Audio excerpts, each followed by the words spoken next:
SoloQ, not League of Legends, only SoloQ, is not understood by many people. And, in my opinion, misunderstood by most. And these most are usually not suited to play SoloQ at all. Which is, in my opinion, large reason for everything we call toxic in the community today. I have played League of Legends since Season 2. And after a longer break, recently I started playing again. I wanted to approach the challenge of SoloQ from every possible angle and apply all my available skills to it, to really see how far I can go. Thus far I had a lot of fun doing that. From talking with friends and people I met through the game in general, I realized I have a different perspective on a lot of things game related, and I might be able to offer these perspectives to other people, to ultimately better the experience for everyone. Might be a bit foolish to try, but here we go anyway.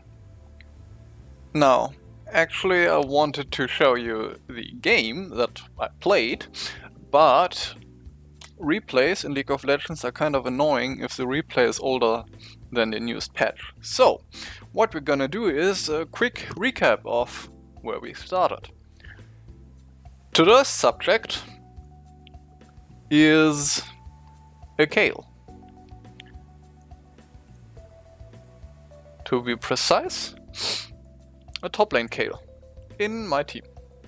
Okay, now here.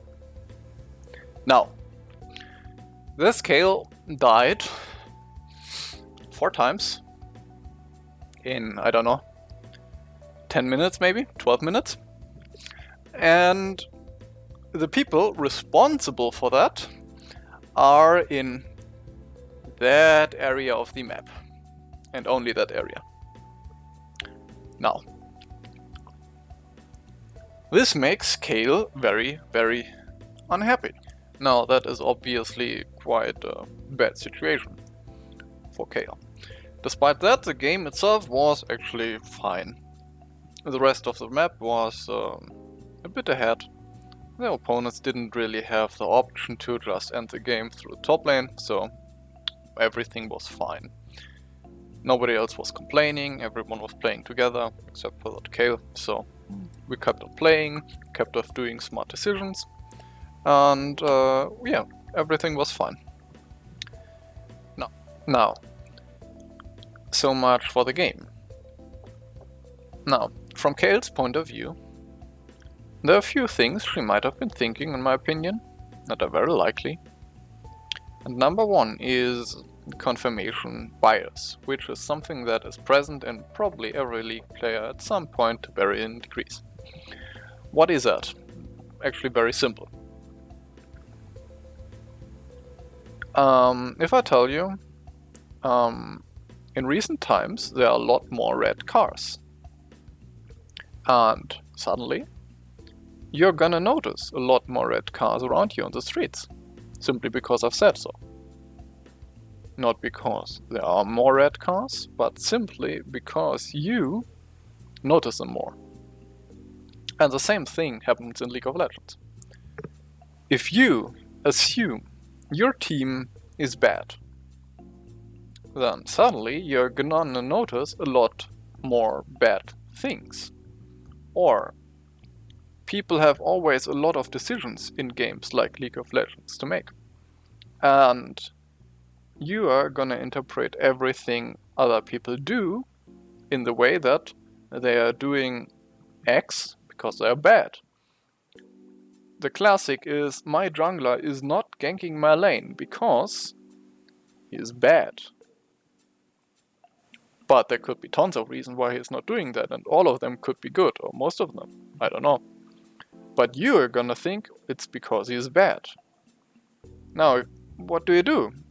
If you think your whole team is bad, and you yourself are, obviously you're a good player, but you're in a bad position because of your team.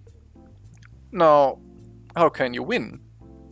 Your teammates are not gonna suddenly improve because, well, they're bad, and that's not gonna change. So the game's done. Now, this mindset of the game is done. Confirmation bias is, in my opinion, very relevant to how you arrive at this conclusion. And it's not the only one, and it's not always there. There are many different ways you can get to that point, to that mindset. But confirmation bias is my example in this video. Now, the game's done. What you gonna do? FF15, grief, troll, keep playing the game, try to surrender, blame teammates, start writing like a maniac in chat, I don't know.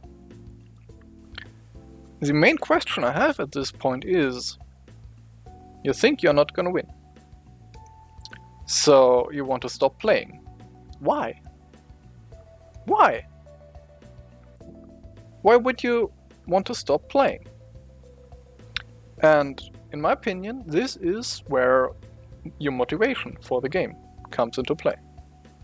Because the answer to the question why is very simple.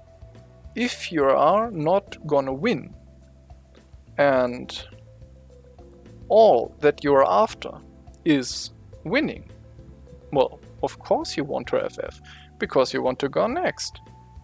If nothing else but winning is in it for you to play, why would you play at all? Because your chance to win this game is done. Now, what else could there be for you in the game? What is for me in the game if I play SoloQ?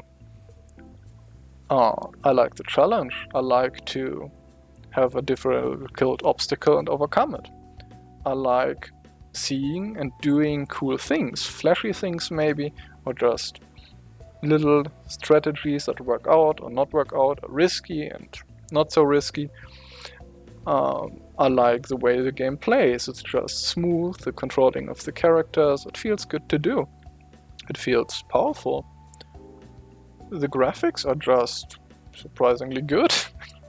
And I enjoy how the game looks. I like the grind of doing things and improving little by little by little. Learning, feeling like I have improved.